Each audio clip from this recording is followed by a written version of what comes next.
Ang aklat ni Joel, Kabanata 1. Ang salita ng Panginoon na dumating kay Joel na anak ni Pethuel. Dinggin ninyo ito, ninyong mga matanda, at pakinggan ninyo, ninyong lahat na mananahan sa lupain. Nagkaroon ba ganito sa inyong mga kaarawan o sa mga kaarawan ng inyong mga magulang? Saysayin ninyo sa inyong mga anak, at saysayin ng inyong mga anak sa kanilang mga anak, at ng kanilang mga anak sa susunod na lahi. Ang iniwan ng tipaklong ay kinain ng balang, at ang iniwan ng balang ay kinain ng uod, at ang iniwan ng uod ay kinain ng kuliglig. Magsibangon kayo, kayong mga manlalasing, at magsiiyak kayo, at manambitan kayo, kayong lahat na manginginom ng alak, dahil sa matamis na alak, sapagkat nahiwalay sa inyong bibig, sapagkat isang bansa ay sumampa sa aking lupain, malakas at walang bilang. Ang kanyang mga ngipin ay mga ngipin ng leon, at siya'y may bagang ng malaking leon. Kanyang iniwasak ang aking puno ng ubas, at ibinagsak ang aking puno ng igos. Kanyang tinalupang malinis at inihagis. Ang mga sanga niya ay naging maputi. Managhoy ka na parang babaeng nabibigkisan ng kayong magaspang dahil sa asawan ng kanyang kabataan. Ang handog na harina at ang inuming handog ay nahiwalay sa bahay ng Panginoon. Ang mga saserdote, ang mga tagapangasiwan ng Panginoon, ay nangananangis. Ang bukid ay sira, ang lupain ay nahahapis, sapagkat ang trigo ay sira, ang bagong alak ay tuyo, ang langis ay kulang. Mga hiya kayo, o kayong mga mambubukid, manambitan kayo, o kayong mga manguubas, dahil sa trigo at dahil sa sibada, sapagkat ang pag-aani sa bukid ay nawala, ang puno ng ubas ay natuyo, at ang puno ng higos ay nalalanta, ang puno ng granada, ang puno ng palma ay gayon din, at ang puno ng mansanas, lahat ng punong kahoy sa parang ay tuyo, sapagkat ang kagalakan ay nawala sa mga anak ng mga tao. Magbigkis kayo ng kayong magaspang, at magsipanaghoy kayong mga saserdote. Manambitan kayo, kayong mga tagapangasiwan ng dambana. Hali kayo, magsihiga kayong magdamag sa kayong magaspang, kayong mga tagapangasiwan ng aking Diyos, sapagkat ang handog na harina at ang inuming handog ay nahiwalay sa bahay ng inyong Diyos. Mangaghayag kayo ng ayuno, magsitawag kayo ng isang takdang kapulungan. Inyong pisanin ang mga matanda at ang lahat na mananahan sa lupain, sa bahay ng Panginoon ninyong Diyos, at magsidaing kayo sa Panginoon sa aban ng araw na yaon, sapagkat ang kaarawan ng Panginoon ay malapit na, at darating na parang kagibaan na mula sa makapangyarihan sa lahat. Hindi baga ang pagkain ay nahiwalay sa ating mga mata?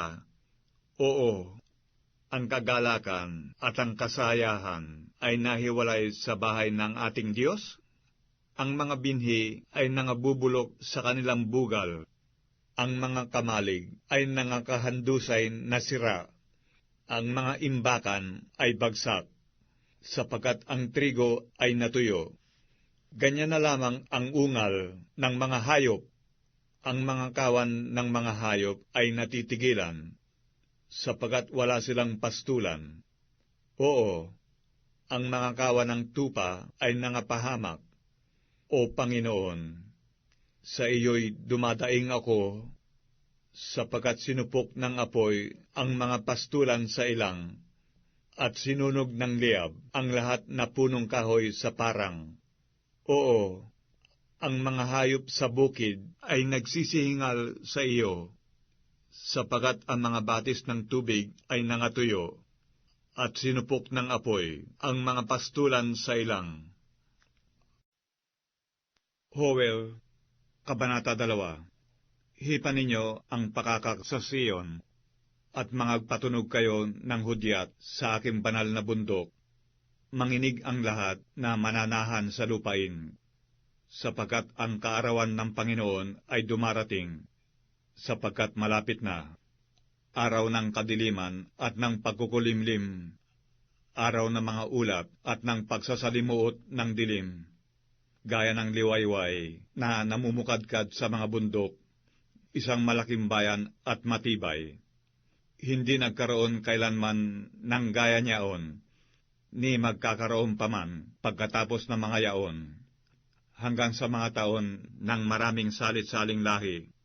Isang apoy ang sumusupok sa harap nila, at sa likuran nila ay isang liyab ang sumusunog. Ang lupain ay parang halamanan sa Eden sa harap nila, at sa likuran nila ay isang sirang ilang.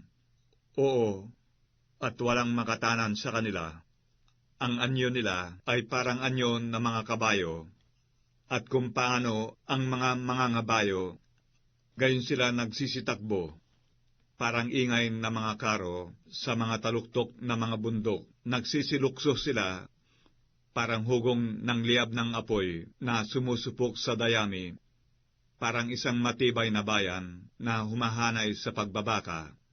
Sa kanilang harapan ay nangahihirapan ang mga bayan, lahat ng mukha ay nangamumutla, sila'y nagsisitakbong parang mga malakas na lalaki. Sila'y nagsisipag-alambitin sa kuta na parang mga lalaking mangdidigma, at sila'y nagsisilakad bawat isa ng kanikanyang mga lakad, at hindi nila binabago ang kanilang mga hanay, ni nagtutulakan mang isay-isa. Sila'y lumalakad bawat isa sa kanikanyang landas, at sila'y magsisisagupa sa mga almas, at hindi sila malalansag. Kanilang nilulukso ang bayan, kanilang tinatakbo ang kuta, kanilang pinag-aalambitinan ang mga bahay. Sila'y nagsisipasok sa mga dungawan na parang magnanakaw. Ang lupa ay mayayanig sa harap nila, ang langit ay nanginginig, ang araw at ang buwan ay nagdidilim, at itinitigil ng mga bituin ang kanilang kislap. At pinatutunog ng Panginoon ang kanyang tinig sa harap ng kanyang hukbo, sapagkat ang kanyang kampamento ay totoong malaki, sapagkat malakas na nagsasagawa ng kanyang salita, sapagkat ang kaarawan ng Panginoon ay dakila at totoong kakilakilabot, at sinong makatatahan? Gayunmay ngayon, sabi ng Panginoon, magsipanumbalik kayo sa akin ng inyong buong puso na may pag-aayuno at may pananangis at may pananambitan, at pagdadalamhatiin ninyo ang inyong puso at hindi ang mga damit ang inyong hapakin, at kayo'y magsipanumbalik sa Panginoon niyong Diyos, sapagkat siya'y maawain at puspos ng kahabagan, banayad sa pagkagalit, at sagana sa kagandahan loob, at nagsisisi siya sa kasamaan. Sinong makakaalam kung siya'y hindi magbabalik loob, at magsisisi, at mag-iiwan ng isang pagpapala sa likuran niya, ng handog na harina, at ng inuming handog sa Panginoon ninyong Diyos? Hipan ninyo ang pakakak sa Sion, magsipangilin kayo ng isang ayuno, magsitawag kayo ng isang takdang kapulungan. Tipunin ninyo ang bayan, banalin ang kapisanan, pisanin ang mga matanda, tipunin ang mga bata, at yaong mga pasusuhin. Lumabas ang bagong kasal na lalaki sa kanyang silid, at ang bagong kasal na babae sa kanyang silid. Manangis ang mga saserdote, ang mga tagapangasiwan ng Panginoon, sa pagitan ng portiko at ng dambana, at kanilang sabihin, maawa ka sa iyong bayan, O Panginoon, at huwag mong ibigay ang iyong bayan sa kakutyaan, na ang mga bansa bagay magpuno sa kanila. Bakit nila sasabihin sa gitna ng mga bayan, saan nandoon ang kanilang Diyos? Noon ang Panginoon ay naging masikap sa kanilang lupain at nahabag sa kanyang bayan. At ang Panginoon ay sumagot at nagsabi sa kanyang bayan, narito, ako'y magdadala sa inyo ng trigo at alak at langis at inyong kabubusugan, at hindi ko nagagawin pa kayo ng kakutyaan sa gitna ng mga bansa, kundi aking ihihiwalay na malayo sa inyo ang hukbo sa hilagaan, at aking itataboy siya sa isang lupaing basal at sira, ang kanyang unahay sa dagat silanganan, at ang kanyang pinakahuling bahagi ay sa dagat kanluran, at ang kanyang baho ay aalingasaw, at ang masamang amoy ay iilang-ilang, sapagkat siya'y gumawa ng mga malaking bagay. Huwag kang matakot, o lupain, ikaw ay matuwa at magalak, sapagkat ang Panginoon ay gumawa ng dakilang mga bagay.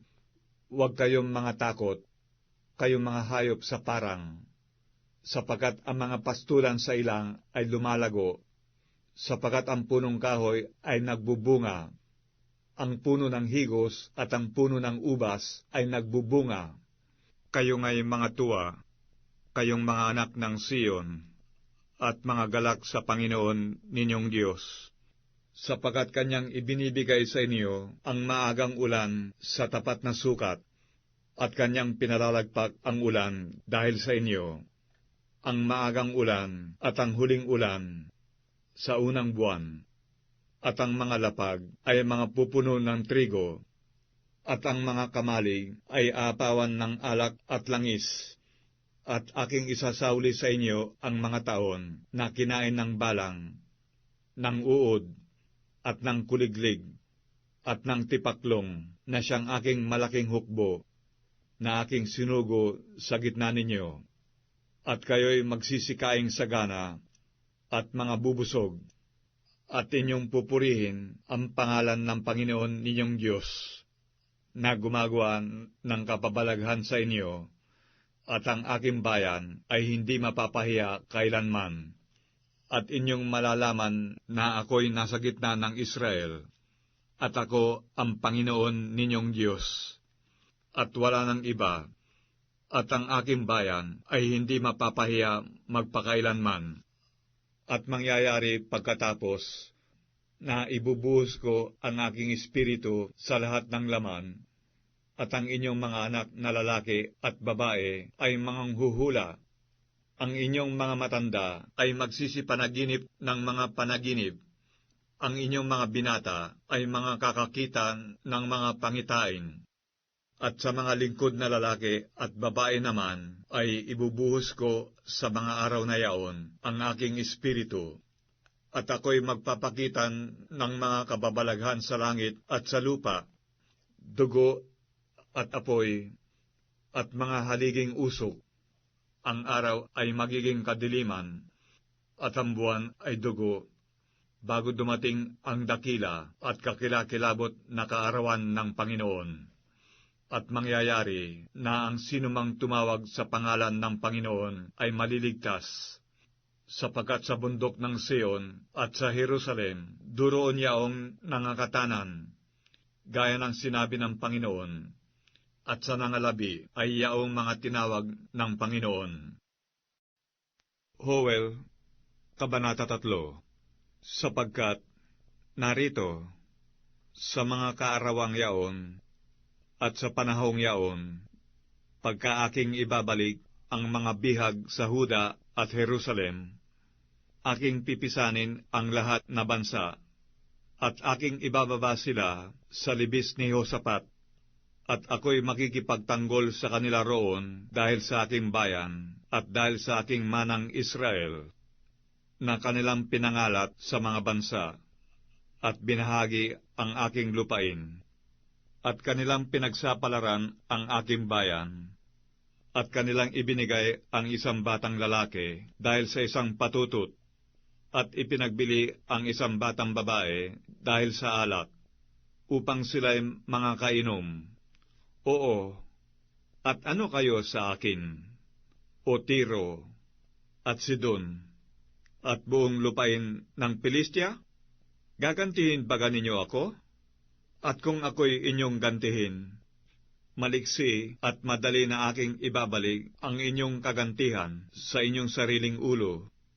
Yamang inyong kinuha ang aking pilak at aking ginto, at inyong dinala sa inyong mga templo ang aking mainam at maligayang mga bagay, at ipinagbili ang mga anak ng Huda at ang mga anak ng Jerusalem ay inyong ipinagbili sa mga anak ng mga taga-Gresya, upang inyong mailayo sa kanilang hangganan. Narito, aking pasisiglahin sila sa dako na inyong pinagbilhan sa kanila, at aking ibabalik ang inyong kagantihan sa inyong sariling ulo, at aking ipagbibili ang inyong mga anak na lalaki at babae sa kamay ng mga anak ni Huda, at ipagbili nila sila sa mga tao sa Seba, sa isang bansang malayo, sapagkat sinalita ng Panginoon. Itanyag ninyo ito sa mga bansa, mangaghanda kayo ng digma, pasiglahin ninyo ang mga malakas na lalaki. Magsilapit ang lahat na lalaking mangdidigma, sila'y magsisampa. Gawin ninyong mga tabak ang inyong mga sudsod, at mga sibat ang inyong mga karit. Magsabi ang mahina, ako'y malakas. Mangagmadali kayo, at magsiparito kayong lahat na bansa sa palibot, at magpipisan kayo. Inyong pababain doon ang inyong mga makapangyarihan, o Panginoon. Magpakasigla ang mga bansa, at magsisampa sa libis ni Hosapat, sapagkat dooy uupo ako upang hatulan ang lahat na bansa sa palibot. Gamitin ninyo ang karit, sapagkat ang aanihin ay hinog na. Kayo'y magsiparito at magsiyapak, sapagkat ang aalisan ng alak ay puno, ang kamalig ng alak ay inaapawan, sapagkat ang kanilang kasamaan ay malaki. Mga karamihan, sa libis ng pasya, sapagkat ang kaarawan ng Panginoon ay malapit na sa libis ng pasya. Ang araw at ang buwan ay nagdidilim, at pinipigil na mga bituin ang kanilang kislap, at ang Panginooy aangal mula sa Sion, at palalakasin ang kanyang tinig mula sa Jerusalem, at ang langit at ang lupa ay mga yayanig. Ngunit ang Panginoon ay magiging kanlungan sa kanyang bayan, at katibayan sa mga anak ni Israel. Sa gayoy inyong malalaman na ako ang Panginoon ninyong Diyos, na tumatahan sa Sion, na aking banal na bundok. Kung magkagayoy, magiging banal ang Jerusalem, at hindi na daraan pa sa kanya ang mga taga-ibang lupa. At mangyayari sa araw na yaon, na ang mga bundok ay tutuluan ng matamis na alak, at ang mga burol ay aagusan ng gatas, at ang lahat na batis ng Huda ay aagusan ng mga tubig, at isang bukal ay babalong sa bahay ng Panginoon, at didiligin ang libis ng Sitim. Ang Ehipto ay masisira, at ang Edom ay magiging ilang nasira, dahil sa karahasang ginawa sa mga anak ni Huda, sapagkat sila'y nagbubo ng walang salang dugo sa kanilang lupain. Ngunit ang Huda'y tatahan magpakailanman, at ang Jerusalem ay sasalit-saling lahi, at aking lilinisin ang kanilang dugo na hindi ko nilinis, sapagkat ang Panginoon ay tumatahan sa Sion,